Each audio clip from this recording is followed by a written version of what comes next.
Welcome to Miss Martin Muses. Welcome to Miss Martin Muses, where we muse upon what makes me laugh, makes me cry, makes me happy, makes me sad, or just really ticks me off. Today, we're going to continue with what makes me really happy. It is the story Tolkien actually wrote. Now, he's telling us a little more about the humans. The professor's words. As the stories become less mythical and more like stories and romances, men are interwoven. For the most part, there are good men, families and their chiefs, who, rejecting the service of evil and hearing rumors of the gods of the West and the high elves, flee westward and come into contact with the exiled elves in the midst of their war. The men who appear are mainly those of the three houses of the fathers of them, whose chieftains become allies of the elf lords. The contact of men and elves already foreshadows the history of the later ages, and a recurrent theme is the idea that in men, as they now are, there is a strand of blood and inheritance derived from the elves, and that the art and poetry of men is largely dependent on it, or modified by it. There are thus two marriages of mortal and elf, both later coalescing in the kindred of Arundel, represented by Elrond, the half-elven, who appears in all the stories, even The Hobbit. For fun, let's repeat that sentence. There are thus two marriages of mortal and elf, both later coalescing in the kindred of Arundel, represented by Elrond, the half-elven, who appears in all the stories, even The Hobbit. Yeah, there's two. Just two. The chief of the stories of the Silmarillion, and the one most fully treated, is the story of Beren and Luthien, the elf maiden.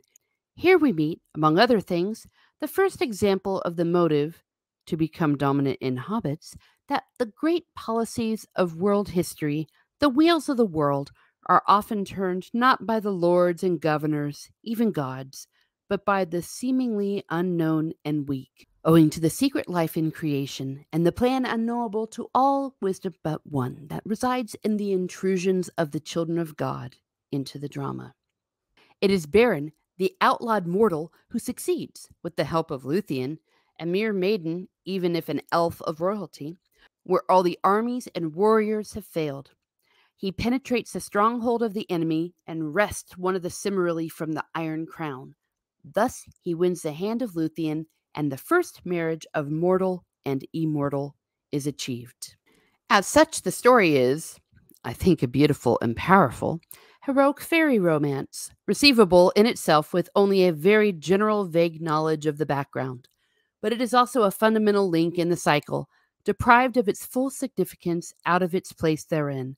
For the capture of the Silmaril, a supreme victory, leads to disaster. The oath of the sons of Fëanor becomes operative, and lust for the Silmaril brings all the kingdoms of the elves to ruin.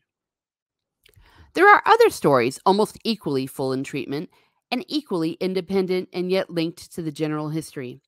There is the Children of Húrin, the tragic tale of Turin Turambar and his sister Niniel, of which Turin is the hero, a figure that might be said, by people who like that sort of thing, though it is not very useful, to be derived from elements in Sigurd the Volsung, Oedipus, and the Finnish Kullervo. If I am mispronouncing these names, I ask for your sincere forgiveness. There is the Fall of Gondolin, the chief elven stronghold, and the tale, or tales, of Arundel the Wanderer. He is important as a person who brings the Silmarillion to its end, and as providing in its offspring the main links to and persons in the tales of later ages. His function, as a representative of both kindreds, elves and men, is to find a sea passage back to the land of the gods, and as ambassador, persuade them to take thought again for the exiles, to pity them, and rescue them from the enemy. His wife, Elwing, descends from Luthien and still possesses the Silmaril, but the curse still works, and Arendel's home is destroyed by the sons of Fëanor. But this provides a solution. Elwing, casting herself into the sea to save the jewel, comes to Arundel, And with the power of the great Jim, they pass at last to Valinor and accomplish their errand, at the cost of never being allowed to return or dwell again with elves or men. The gods then move again, and great power comes out of the west, and the stronghold of the enemy is destroyed, and he himself is thrust out of the world into the void, never to reappear there in incarnate form again. The remaining 2 Cimmerals are regained from the Iron Crown, only to be lost. The last 2 sons of Feanor, compelled by their oath, steal them and are destroyed by them, casting themselves into the sea and the pits of the earth. The ship of Arendelle, adorned with the last Cimmeral, is set in heaven as the brightest star. So ends the Cimmerillion and the tales of the First Age. Ah, isn't that a nice story? It's amazing, isn't it? How good the story Tolkien actually wrote is, as opposed to the story he never wrote.